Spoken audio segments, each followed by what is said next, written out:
On today's episode of The Front Row, we are downtown in the Lubbock Cultural District at the studios of Lubbock Public Media and Classical 105.7. I'm Clint Barrick, host of the program, and joining me today is my esteemed colleague, Beverly McBeath. She is our development officer. Beverly, welcome to The Front Row. It's great to have you. Thank you, Clint. I'm glad to be back. Well, we just passed a significant milestone here at the station back on July 15th, not just a few days ago. And I realized that we have a lot to celebrate and a lot to be grateful for. In fact, as I look back on the 2 years that we've just completed, it's been pretty astonishing. It really is. I thought, well, what better than you and I just talk about some of the things we've done. Yeah. And one of the things, of course, is we've been on the air 24/7, 365 as a classical music nonprofit radio station. And we've formed a lot of partnerships and alliances. Kind of steer us through some of that. Well, it's, we started with nothing. No one knew who we were. I think at the beginning, no one even thought we'd make it. Right. I think people were very cautious about jumping in and supporting us and helping us at first, because I think they thought, oh yeah, right, we'll see. But every week, every month for the past 2 years, it's just grown and grown and grown. And we started with no underwriters, no help from anybody for any, and employees. I'm part-time, you're full-time. That was it. Yep. I mean, it was just you and me. And we were in a much smaller office than we're in now.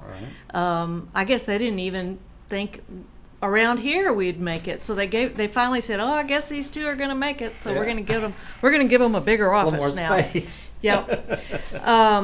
But we just golly, we started with building the music library. Mm-hmm. Started with trying to get out and talking to people and just trying to build recognition in the community.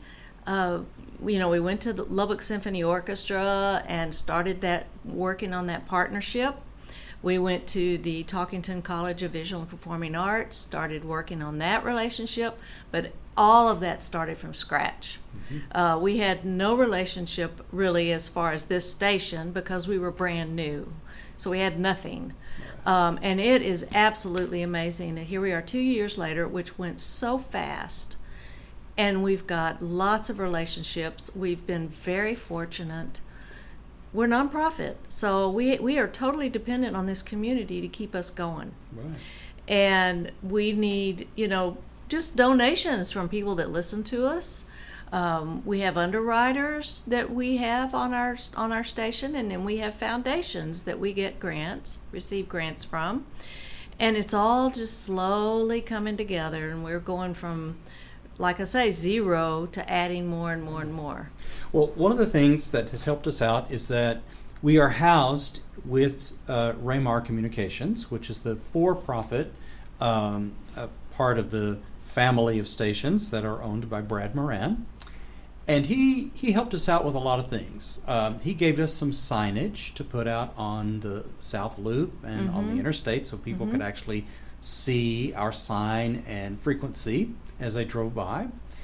And he realized, first off, that the transmitter equipment that we had was out at Idalou, and it was old and it needed to be replaced. And so he was on board to get new equipment for us.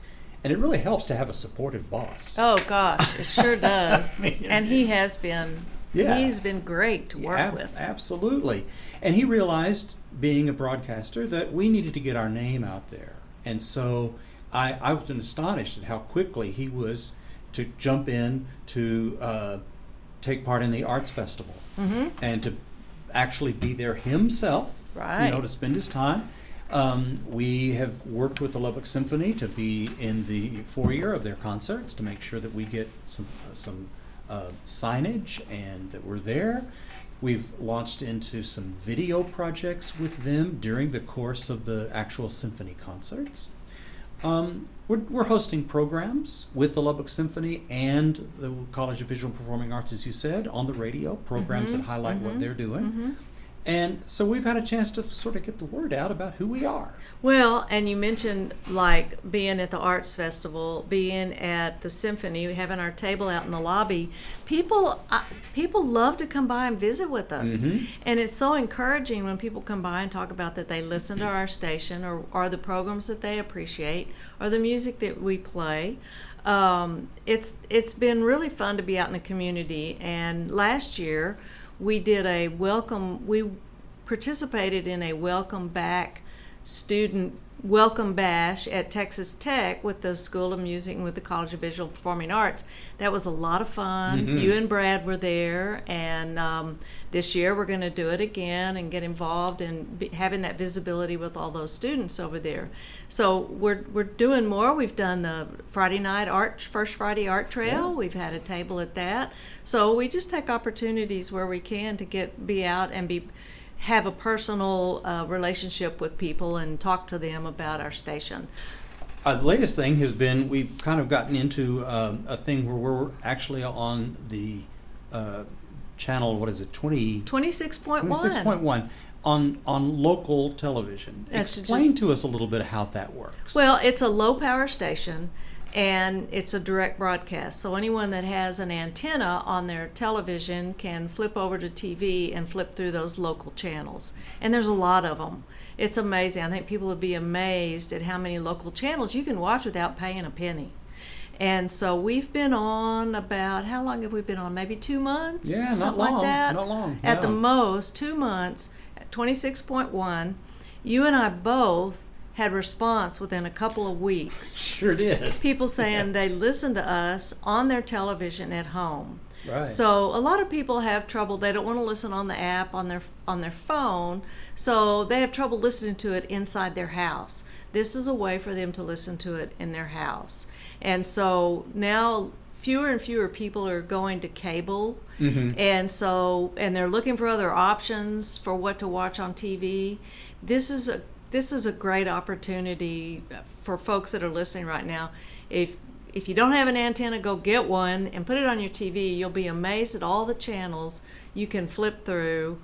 I bet there's 40, 50 channels on there, and we're one of them. And I actually had a lady tell me that she turns on the TV every night and listens to us before she goes to bed.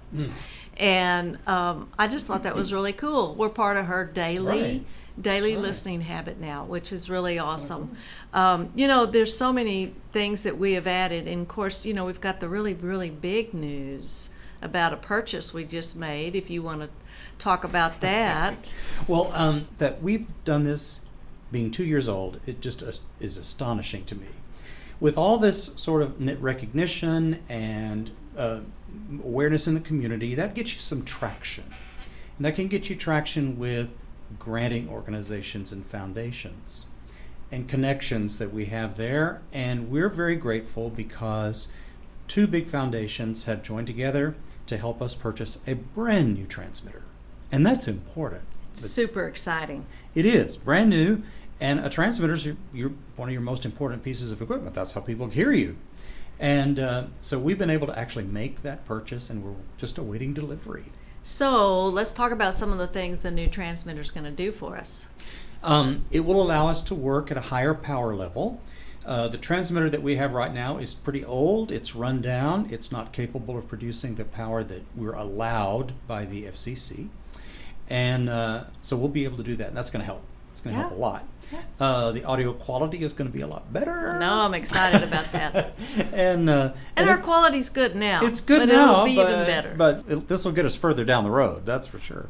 So that's very exciting. It's a radio station doesn't get a new transmitter every day. That's a big thing for us. Would be for any radio station. It's a huge purchase, and we very much appreciate the CH Foundation and Helen Jones Foundation for helping us achieve our goal of getting a new transmitter. Right. And that kind of brings me to the point of these foundations. There are lots and lots of worthy nonprofit organizations in our community that are looking for foundation support.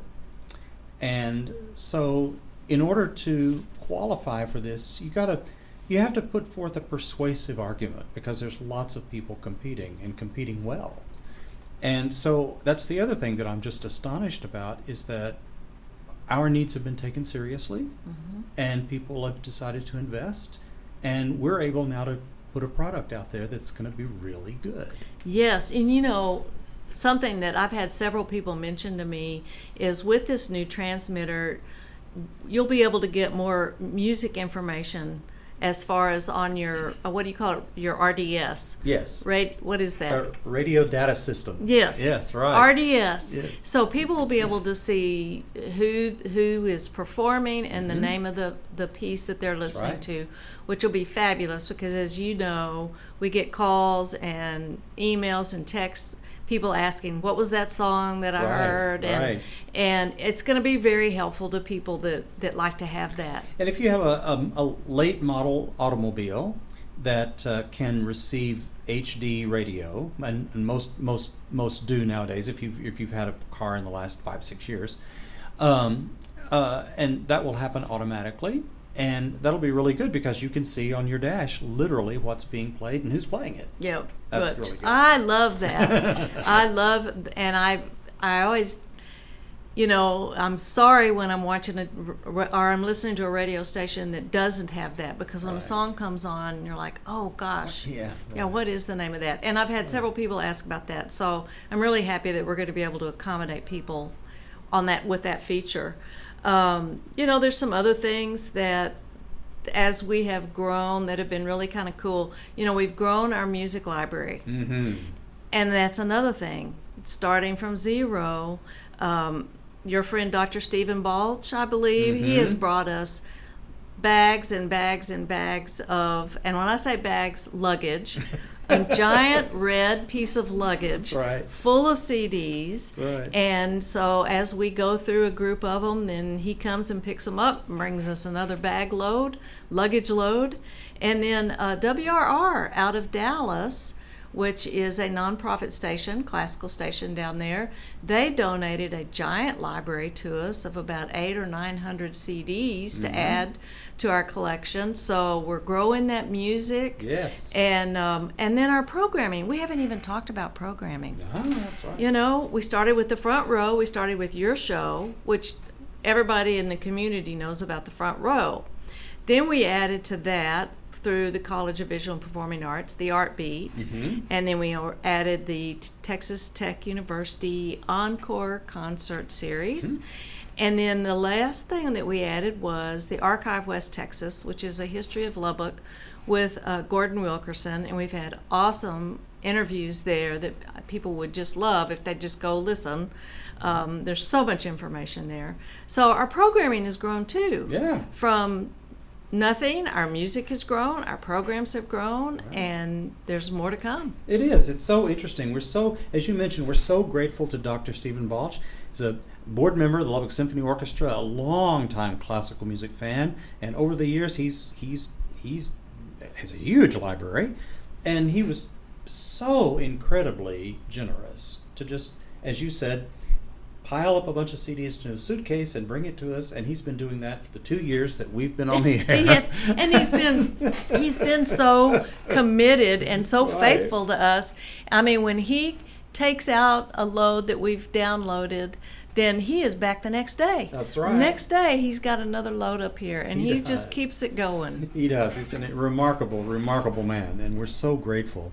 And the situation with WRR was very interesting, because an employee who works there now used to work for us here in Lubbock, and he realized that they had digitized their CD library, which most radio stations have done. That's something's normal.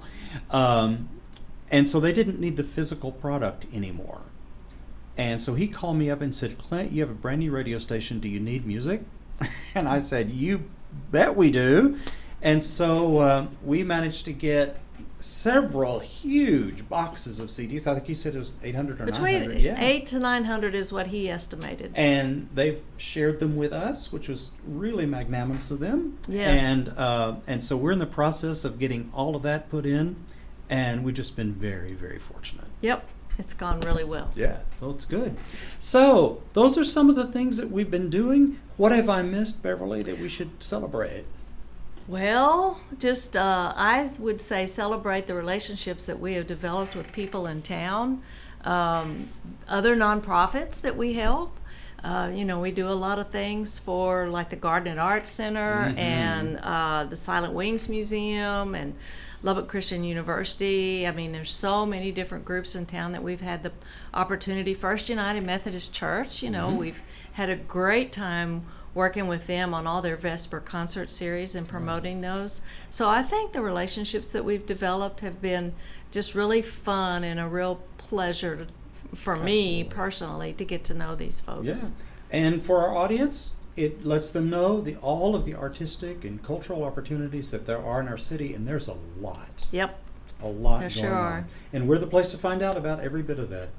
Beverly McBeath is our development officer here at Classical 105.7. Beverly, what a privilege it is to have you as a colleague. I just love sharing an office with you. We have fun every day. We do, exactly. Thanks for being our guest on the show. Thanks for having me.